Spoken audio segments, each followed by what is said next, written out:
প্রতি সপ্তাহে নতুন নতুন ভূতের গল্প দেখতে সাবস্ক্রাইব করুন বাংলা ভূতের গল্প চ্যানেলটিকে। সেই সাথে বেল আইকন প্রেস করতে ভুলবেন না। বন্ধুরা, আজকের এই ভূতের গল্পটি পাঠিয়েছে মুর্শিদাবাদ জেলার লালগোলা থানা থেকে শোয়েব আক্তার। তার কথা অনুযায়ী এই ভৌতিক ঘটনাটি তার নিজের সাথে ঘটেছিল। আজকের বিশেষ প্রশ্ন হলো, তোমরা কি কেউ কখনো রাতে মোবাইল চালানো অবস্থায় কোনো অদৃশ্য শক্তি বা ভূতের উপস্থিতি টের পেয়েছ?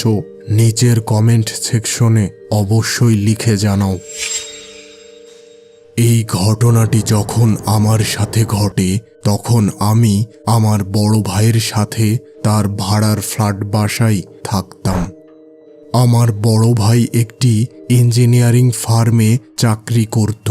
ওই ফ্ল্যাটে আমি ও আমার বড় ভাই এই দুইজনই থাকতাম। বিশেষ কারণে ওই দিন আমার স্কুল ছুটি ছিল, তাই আমি ফ্ল্যাটে ওই দিন একাই ছিলাম। বিল্ডিংয়ের নিচে আমার এক বন্ধুর সাথে কথা বলার সময় তাকে জানালাম, আজকে তো আমাদের স্কুল ছুটি আর আমার বড় ভাইও অফিসে, ফ্ল্যাটে আমি একা আছি, চল আমার সাথে দুইজন চেস খেলবো, অনেক মজা হবে। আরে আমার একদম সময় নেই, বাসা থেকে একটি দরকারি কাজ দিয়েছে, আজকেই শেষ করতে হবে। আমি বেশ মন খারাপ করে ফ্ল্যাটের দিকে রওনা দিলাম। আমার রুমের বিছানায় বসে মোবাইলে ভিডিও দেখা শুরু করলাম। বেশ কিছু সময় পর হঠাৎ একটি ভিডিও দেখে আমি বেশ চমকে গেলাম। 10,000 রুপি পুরস্কার, আপনি যদি সাহস করে এই মোবাইল গেমটি খেলতে পারেন, তবে শর্ত হলো রাত ঠিক 2টার সময় একা কোনো অন্ধকার জায়গায় আপনাকে বসে খেলতে হবে।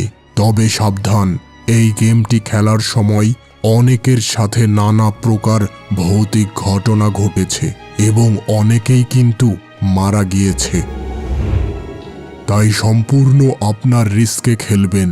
10,000 রুপি আপনার জন্য অপেক্ষা করছে। আমি মনে মনে ভাবলাম, আরে 10,000 রুপি, নতুন একটি মোবাইল ফোন কেনা যাবে, আজকে রাতেই চেষ্টা করতে হবে। সেই সময় আমি ভূতটুতে বিশ্বাস করতাম না। 10,000 রুপি জেতাই আমার মূল লক্ষ্য ছিল। ওই দিন রাতে আমি ও আমার বড় ভাই রাতের খাওয়া দাওয়া শেষ করে বিছানায় শুতে যাই। রাত প্রায় 11:30টার দিকে। বেশ কিছু সময় পর আমি যখন বুঝতে পারলাম আমার বড় ভাই ঘুমিয়ে পড়েছে, তখন আমি আস্তে করে বিছানা থেকে উঠে ওয়াশরুমে গেলাম। ফ্রেশ হয়ে এসে ড্রয়িং রুমের সোফাতে বসে মোবাইলে গেম খেলা শুরু করলাম। রাতের ঘড়ির কাঁটা যখন 1টা 50 ঠিক তখন আস্তে করে আমাদের বিল্ডিংয়ের ছাদে চলে গেলাম। ছাদের এক কোণায় বসে যখন গেমটি খেলতে যাব, এমন সময় মনে হলো সামনে কোনো কালো ছায়া দ্রুত হেঁটে গেল। মনে কিছুটা ভয় পেলাম।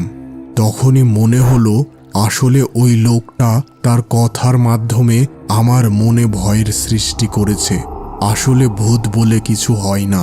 এই স্পিন গেমের 4টি অংশ আছে। উপরের 2টি একটি রুপি চিহ্ন আর পাশের একটি কুকুরের চিহ্ন। নিচের একটি অংশে কঙ্কালের মাথা ও পাশের একটি কবর। স্পিনে টাচ করলেই এটি ঘুরবে আর যে কোনো একটি অংশ সিলেক্ট হবে। আমি যেই ওই স্পিনে টাচ করতে যাব, এমন সময় দূর থেকে এক শেয়ালের করুণ ডাক ভেসে আসলো আর আশপাশ থেকে কি একটা অস্পষ্ট ফিসফিস শব্দ কানে আসতে লাগলো। এবার সত্যি সত্যি আমার ভয় করতে শুরু করলো। স্পিনের উপরে যেয়ে আমার হাত কাঁপতে লাগলো, কিন্তু সমস্ত ভয় উপেক্ষা করে আমার হাতের আঙ্গুল মোবাইলের স্ক্রিন স্পর্শ করলো আর সাথে সাথে স্পিনটি ঘুরতে শুরু করলো। ঠিক ওই সময় আমার পেছনে একটি গাছের ডাল ভাঙার শব্দ শুনতে পেলাম আর বেশ হকচকিয়ে গেলাম। ভীষণ ভয়ে মোবাইল ওইখানে ফেলে রেখে আমি দৌড় শুরু করলাম আমাদের ফ্ল্যাটের উদ্দেশ্যে। কিছু সময়ের মধ্যেই পৌঁছে গেলাম আমাদের ফ্ল্যাটে, কিন্তু আমাদের ফ্ল্যাটের প্রধান দরজার কাছে যা দেখলাম তা দেখে আমার মুখ থেকে এক বিকট চিৎকার বেরিয়ে এলো, আর সেই সাথে আমি অজ্ঞান হয়ে গেলাম।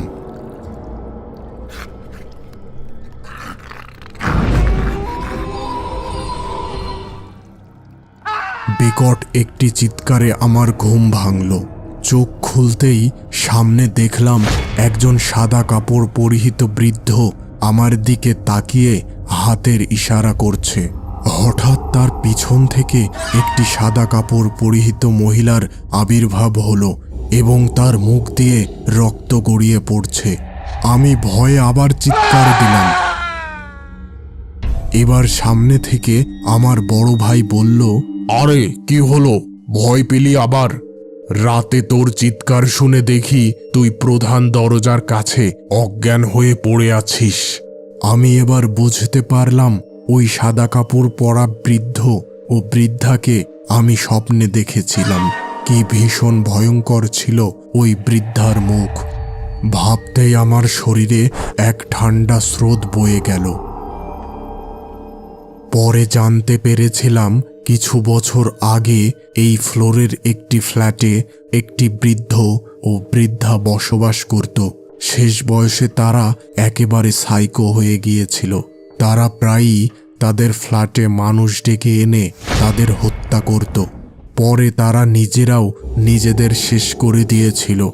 এরপর থেকে গভীর রাতে আমাদের ফ্লোরে নানা প্রকার অলৌকিক ব্যাপার ঘটতে থাকে। অনেকেই আমার মতো এর সাক্ষী হয়েছিল। কিছুদিন পরই আমরা এই ফ্ল্যাট ছেড়ে অন্যত্র চলে যাই।